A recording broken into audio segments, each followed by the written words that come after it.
See, I know what exactly we're doing today. Oof. It's 2 a.m. in the morning. I've just had a very difficult shift. It was exhausting. And that's what we're gonna paint. A very difficult shift. I have this very cute glitter that I'm gonna use today that is in the shape of stars. And I feel like painting with like the darkest color I have. I hope I still have some black left there. You know, the mood today is like she's exhausted, but she's still cute. She still got it. And today we are working with this square format, which reminds me of a 6x6 format. If you've ever shot with Hasselblad, you'll know what I'm talking about, like the medium format Hasselblad. So we are doing a bit of a healthier version today, which is going with water because I finished all my wine. Okay, friends. Oof, I know you've all been there. You seem like it's gonna be a green black, I guess. That looks pretty already. You know, while slaving away at work today, I thought about privilege and how complex it is. You know, with the talk of privilege around social media, especially in the Western context, it's very one-sided. And I'm talking about it as an Eastern European woman. Because privilege, if you think about it, is very specific, or it really depends on so many different aspects. You know, obviously one of more prominent debates are of race and gender. And if we start at the very basis, let's say, an example of me, I'm a young white woman.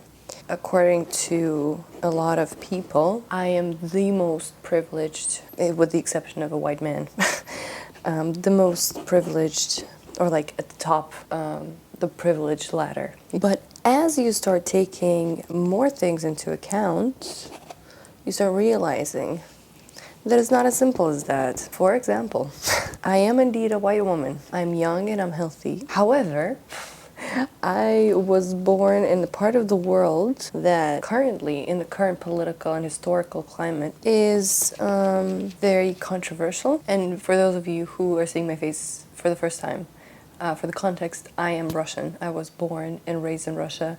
I am a Russian citizen. I hold a Russian passport. Let's say, again, as a white Russian woman, am I more privileged, let's say, than an African American male? And let's consider it from different perspectives, right? In the base of it all, let's say, since we started with race, I am more privileged because I'm white, supposedly, in the Western context. But if you start getting down to details, it's not as apparent as it seems, obviously, but let's say an African American man is more privileged because, let's say, an American passport and the current political climate is stronger than a Russian passport. So this African American man can technically travel to more places and access more places than I can, because for a lot of countries, especially first world countries, European countries, the US, Canada, Australia, I need a visa. You know, I cannot access them easily. I cannot just book a flight and fly on a whim, you know, and be spontaneous about it. No.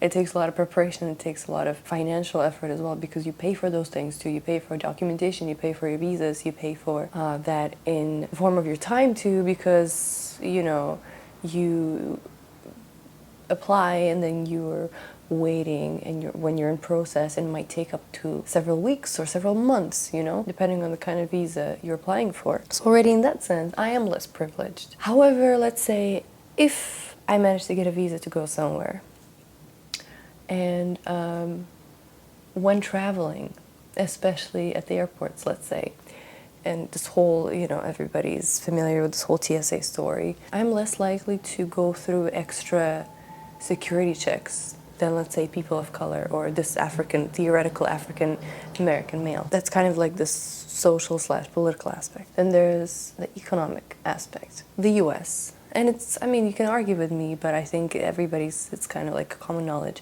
The US is one of the richest countries in the world, and it's a big country. And it's very wealthy. And as much as I would want to get a job in the US, I won't be able to do it easily because, again, I need a visa, I need a work permit, I need to go through a lot of extra steps to get to the point where this African American male is already at. He just needs to apply, let's say. And then on top of that, we can start elaborating about other privileges and other levels. Let's say this African American man is a man and I am a woman. And so to some of you, it might sound like a really stupid example, whatever, but what I'm trying to say is privilege kind of works on a lot of different levels, and it's not just one-sided. You have to consider a lot of different factors that kind of constitute privilege. And a lot of people, especially, again, in the West, let's say in Europe and in the US, or I can only speak, let's say, for Canada, because I've been there. I've never been to the US. Let's say if I'm talking from a personal experience, let's be very clear. At least in the West where I experienced it, and in the social media environment, privilege is talked about in a very shallow way, or it doesn't consider a non-Western perspective, in a way. Ooh, got messy.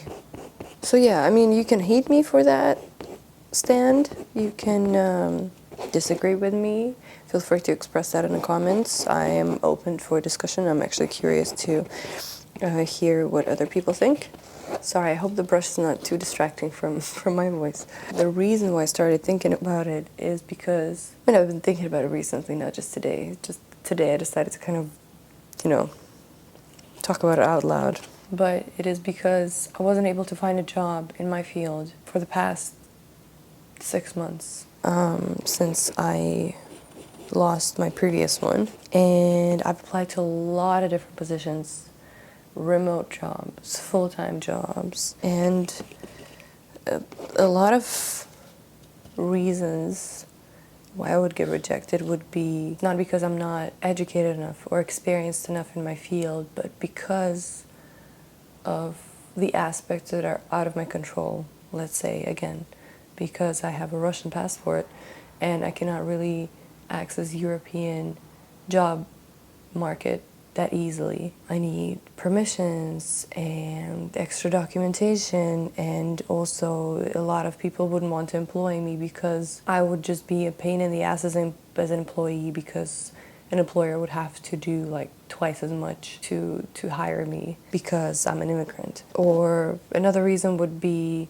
that I'm not perfectly fluent in a local language, even though I speak 3 languages quite fluently. But sometimes it also comes into play. They're like, okay, you're like not perfect enough. Like, you're fluent, but you're not perfect enough. You don't know it on like a native level. That's why we cannot hire you. And all of that is very frustrating. And it makes you doubt yourself a lot because the outside world around you tells you that you're not good enough. It doesn't matter how hard you try, you still won't be able to, get there. Hence the very dark color of frustration and exhaustion. But wait till we get some sprinkles on it.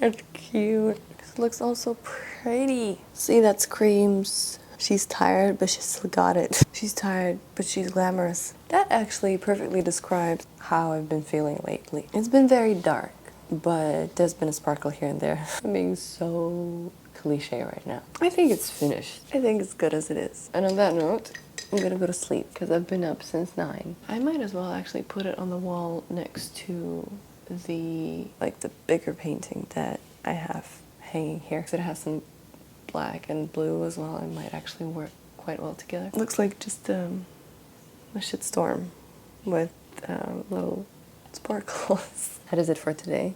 Thank you for joining me. I actually had some ideas on some entertaining photography related videos that I could do for you guys, but thanks for sticking around for these little late night painting sessions. I hope you're doing well, and I hope you are gonna get some nice rest after work too. And I'll see you in the next one. Bye.